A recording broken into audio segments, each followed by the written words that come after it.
8-year-old boys. She was also nominated for a Grammy for Music Educator of the Year. Basically, she's Wonder Woman. Give it up for Clarissa.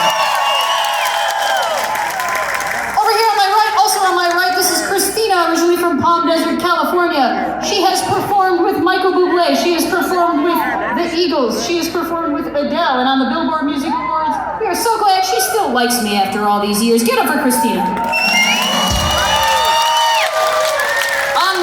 Originally from the Chicago, Illinois area. When she's not with us, she plays with a little band known as Aerosmith. You might have heard of them. Give it up for Sarah. On bass guitar, looking suspiciously like 1980s Eric Clapton, from the Philadelphia, Pennsylvania area, where he is a professor of music. Give it up for Michael Kelly on bass. From Los Angeles, California, on drums. He can be heard on so many studio recordings, I can't even count them, including Carlos Santana. Give it up for our kick-ass drummer, Jimmy Keegan. On guitar, from Montana, where he used to be a dental floss tycoon, give it up for Mr. Richard Belgard. My name is Dina. As you know, I'm originally from Buffalo, New York. Thank you so much for having us. We can't end this thing without some Skinner.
around because the next band is amazing. Have a good night.